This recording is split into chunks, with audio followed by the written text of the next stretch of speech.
Hello everyone, I hope you're having a great day so far. I know this past year has been really difficult for a lot of people, and I wanted to address one issue in particular that has been going on even outside of the current circumstances. If you feel like you're not creating the best work that you possibly can right now, it may be because you're going about it completely alone. As you can see from the title, this video is all about making a team. For a lot of photographers, I understand that it feels like we're expected to do everything, from the shooting, the editing, to the makeup, to the wardrobe, to the styling, to the casting, and so on. But I can assure you that through my experience in the industry, this is not actually how people operate at the highest level. Some of your favorite photographs ever taken were most likely created through a really solid team, and not just the photographer whose name's on the project. So for the rest of the video, I'll be getting into 3 people that you can have on set that can help you make your projects a success.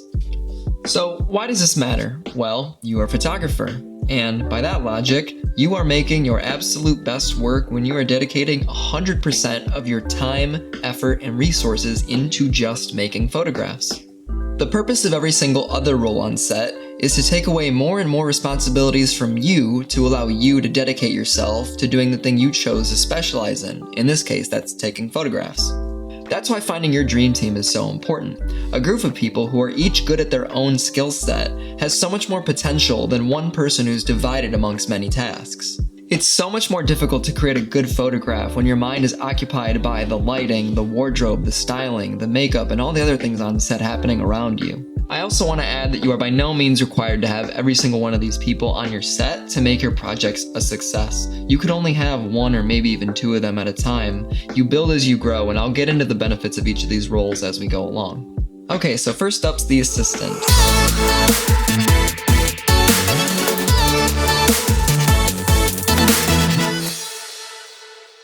Now, this is the most common role, but arguably the most important one because of their versatility.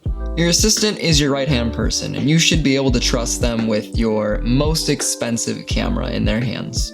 Their responsibilities usually involve handling equipment or setting up gear, but some photographers do work very closely with their assistants, especially when they've been working with them over a longer period of time. I personally suggest that you get an assistant for all of your shoots, whether they're paid or not, just because of the difference that they can make in efficiency and energy on your sets. It really does elevate your work to the next level. I also highly suggest that if you intend on getting jobs as a photographer, that you should also work as an assistant for other people as well. The experience that you get while assisting another photographer is invaluable, and a lot of those lessons can very easily translate into your own work as well. Alright, so next up is talent.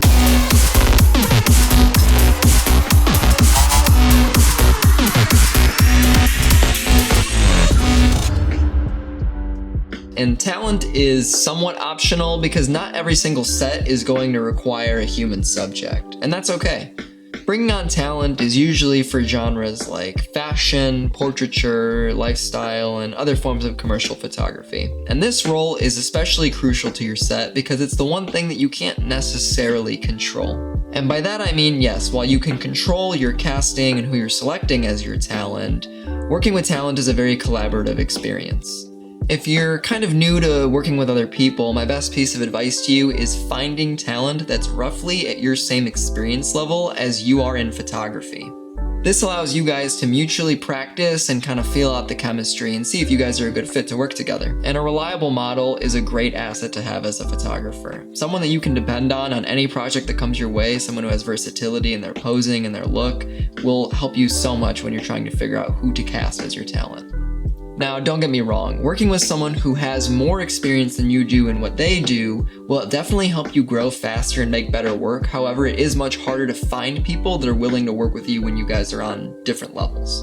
A really reliable way to find good talent to work with is through modeling agencies in your local area.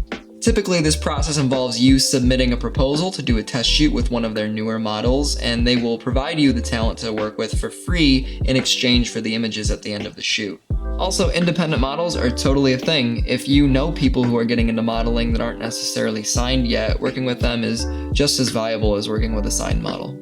And the last person on this list for people you definitely need on your team would be a stylist.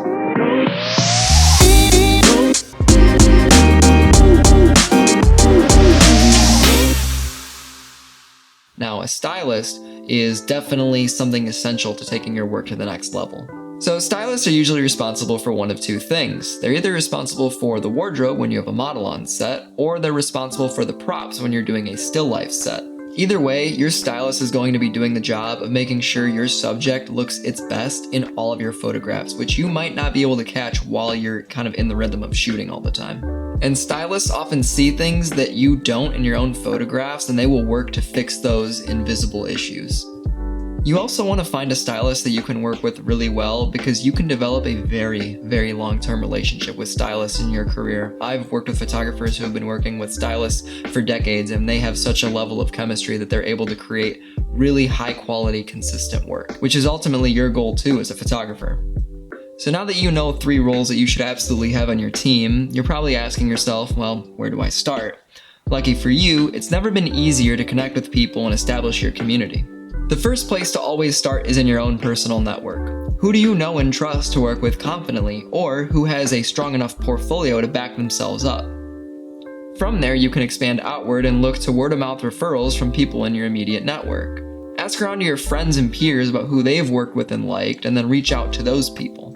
If that still hasn't led you to the team you're seeking, you can always use online tools like Facebook groups, Instagram hashtags, Clubhouse rooms, and Discord servers to find other people who are also looking to build their teams. If you have a project coming up in the near future, see if you can bring a teammate on board.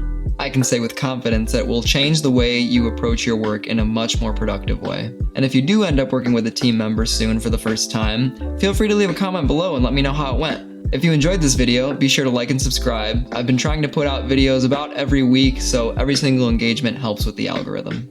And that's it for today. I'll see you guys in the next video, and as always, be sure to do something creative today.